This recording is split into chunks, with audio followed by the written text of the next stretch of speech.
Hi there, welcome to Money Space 101. I am Angelina Senoge, and this side we are building generational wealth together. If you're here for the very first time, you are welcome, and I hope that you stay. If you're on the business of trying to make your financial goals a reality, you are at the right place. So please do hit the subscription button and that notification bell to receive notification from us when we do release a new video. And if you're coming back, welcome back, and I hope that my videos are still helping you grow in your financial journey. So coming into this video, I'll be talking about mistakes that I made. Listen, even my outfit was very intentional today. I was like, this red stands for danger. Khafar, do not enter, do not go. Avoid by all means. If you want to become an excellent investor, if you want to become the best investor, avoid these mistakes that I made, okay? Don't do it. Don't do what I did. And if you already have and you're already watching this, you're like, yeah, I think you're a bit too late, my sister, then it's fine. You can always come back up. I did. You can also come back up. So I'm going to be sharing the 5 mistakes that I made in my investment journey that you should avoid. Before going to the video, I'm also available on social media platforms, being Instagram and TikTok, and you can find me at the Money Space 101. I'm also available on Facebook. So let us start. I don't want to waste time. I'm banging. I want to say these things right now. So the first mistake that I made was selling shares as soon as they made a profit. Oh my goodness. So I started investing in 2020. The reason I say oh my goodness is because I just feel like I'm reliving this experience. I'm just like, I can't believe I'm actually talking about this now. But yeah, I think I've healed. I started investing in my second year of varsity, and this was in 2020. When I started investing, I bought Sasol shares. I remember at the time, Sasol shares literally went down to like 25 rand, all the way from 400 and something. And because it was a lockdown, no fuel was not being used. And basically the services that Sasol provides were not being used at the time. And when such things happen, then it means that the company's share price is also going to go down as a result of their profits also going down. So you see what I did right there, ripple effect. Everything affects this affects this, and then it goes to the share price. So then what happened to the shares. But then I knew that it's not the end of the world, guys. We're gonna get back up. So I was not really one of the people like during COVID that felt like the world is ending. I was very optimistic and was like, no what, things will get back soon. I don't know when, but right now I'm taking the opportunity and I'm investing.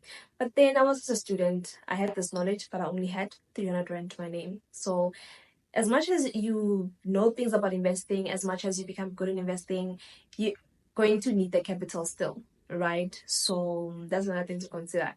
Work towards the capital, and then with the capital, then start investing. So I only had 300 rand at the time, and then I invested into Sasol shares. And then I remember at the time was when I started working on campus. So then I would then use the money that I was getting through my tutoring on campus to reinvest into my portfolio, right, to grow it. And I remember then in that first year of investing in 2020, I made just about 10,000 rand. I was super excited. I mean, for just the person who was a student, I was like, yes, girl, you can do this. I was super excited. I was super proud of myself. So this is how much that I made in that year. Because then I was like, okay, fine, these associates had really went really up. So then I sold them, not thinking or not taking into consideration that this is only the beginning of them gaining momentum, because this is just when the lockdown restrictions have just been removed. So which means that it's not going to stop here. It's still going to be an ongoing thing, because they went up to like 100 and something. And generally, because these are this is the company that comes from having a share price of 400 and something, 300 and something. When you look at then the historical returns, when you see something like 100 something, I should have been like, okay, this is not where this is going to stop. This is going to go further. But then I guess I just got too excited, and just seeing those zeros, I was like, nah, no, it's fine. Let me just take out this money and then withdraw it. So that's the first mistake that I did.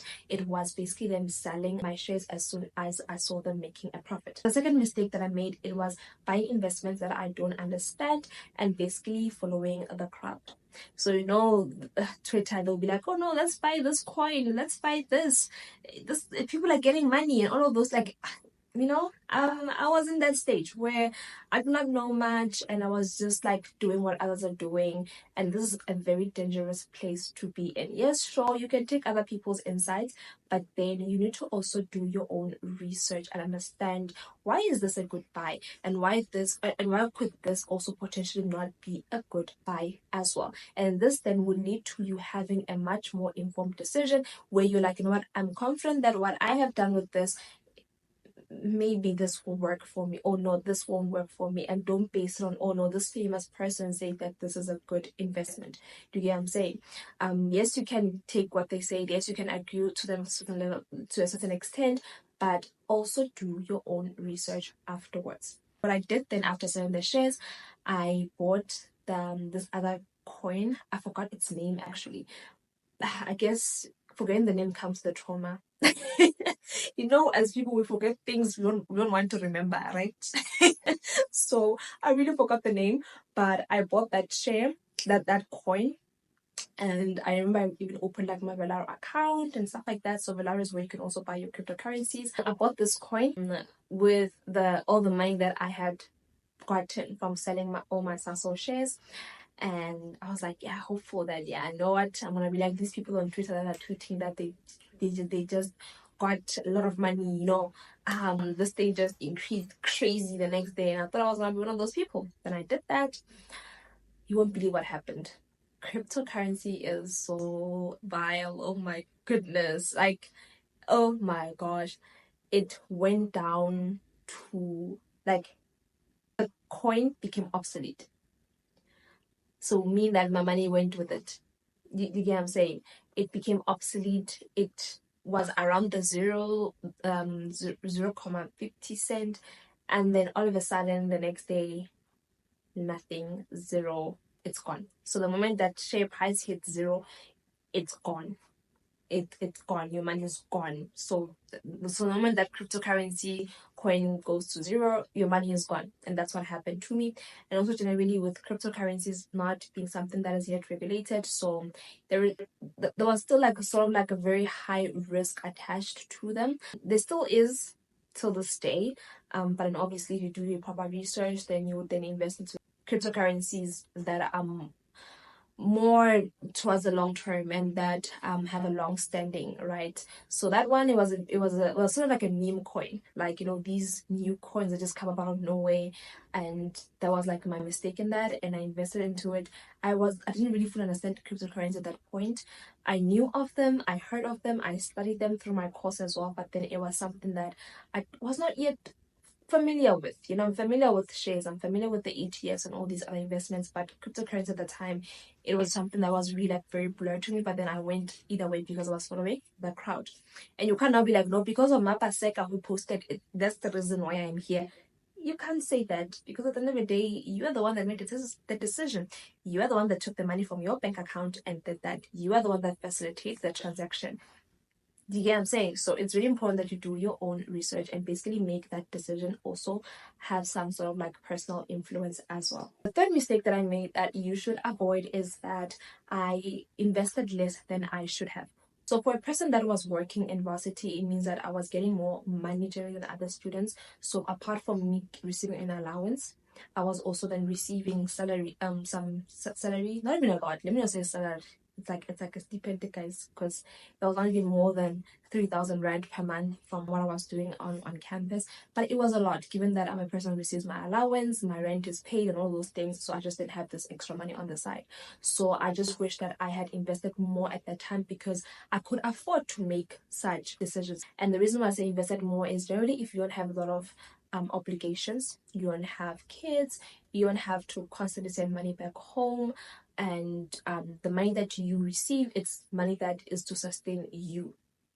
So which means that instead of you spending so much on entertainment, instead of you spending so much on your social life, instead of you spending so much on buying clothes, instead of you spending so much on things that you don't necessarily need, rather spend money on paying yourself. And by paying yourself, I mean investments, tax-free savings accounts, etc. Like, just put your money into something that's going to give you money back in the future. So I generally do wish I had done that in my early investment journey, but that's something that you can avoid. Just don't contemplate, just start. So if you're not like, yo, I wish I had, I wish, just start. Fourth mistake I made in my investment journey is selling my investment when I see a loss, because I'll be panicking. For those who have started investing, or if you've not started investing, when you when you invest and then you start seeing that red that says -200, like, oh my goodness, I'm losing money, I'm taking it out, I don't want this anymore. And this time it's just like a week later. This time it's just a day later, or it's just a month later. So remember what I said even from my previous videos. Please do watch the previous videos that I made on like how to start investing. They will help in giving you clarity. So remember, when you are investing for the long run. You are investing for the long term. By long term, I mean 3 years plus. So when you're investing for the long run, you are not then going to start shaking in the first month of you investing. So you're investing into this particular investment, you start seeing that loss, and then automatically you just want to take things out, right? Especially if you had made your research before, especially if you had seen that, okay, fine, this investment has a potential to increase by this in a year's time, or has a potential to increase by this in 2 years' time. Okay, fine, then you say this about this investment. Then when you see these little changes in the short term, and short term I mean like less than a year, then it shouldn't be something that gets you into a frantic, right? Then you should be, okay, fine, this is just a phase, it's just going through some things, yeah, but we're gonna get back up.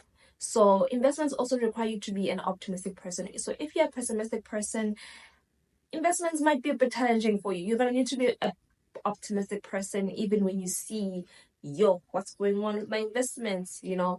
But as long as you know that you made your research and you also consult different sources for that, then definitely like don't now be in a panic and just selling investments when you start seeing that red button. Don't do that. If you start seeing this color, do not sell just yet. Just wait for a moment and see then what's going on. But then if, for instance, maybe they release news statements on this thing and being like on this company share, saying that this company is gonna go obsolete, that really happens. But if such happens, then yeah, maybe you might want to consider selling those investments. But then if something like that has not come up, then there's really no need for you then to start panicking. The fifth mistake that I made that you should avoid is thinking that investing is a get-rich-quick system. It is not.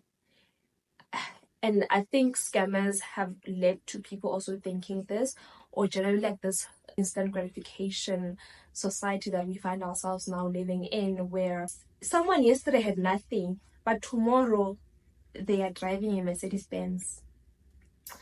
Yesterday someone was struggling with paying their university fees. Tomorrow they are building a home mansion house, and you're just wondering to yourself, in a year's time, was this person how was this person able to get these millions? You get what I'm saying? Generally we all have different journeys. Maybe they did something on the side and yeah, that's how they got their money or whatever. But then now people translate this into other things, into things like investments. There is no way that you're going to invest 20 and tomorrow you're going to get 100 million, or invest 200 rand today and tomorrow you get 1 million rand. Who is generating that money? Honestly speaking, where is it coming from? Right? So it's not a get rich quick system. It is a patience game. If you don't have patience, it's going to be a challenge for you. Note that these scammers also as well that you find from their platforms will be like, no, you give us 2,000 rand today and then next week you get 40,000 rand. That is a lie. It is not possible. So if it seems too good to be true, it is too good to be true. Don't convince yourself otherwise, right? Or don't let these people convince you otherwise. So yeah, those are basically then the top 5 mistakes that I made in my investment journey that you should definitely avoid. Listen, if you avoid these mistakes, you will go very far and you'll be a way better investor than I am at this point. What I always say is that keep learning. So keep learning, keep watching the YouTube videos, keep watching my content as well. You can even watch other personal finance content creators' content as well. Just keep learning, keep giving into your knowledge, and that way then you'll just get more confident with investing and putting yourself more out there. So yeah, see you on the flip side of wealth. Bye. Yes, just don't forget to subscribe and hit the notification bell to receive notifications from us when we do release a new video. Bye.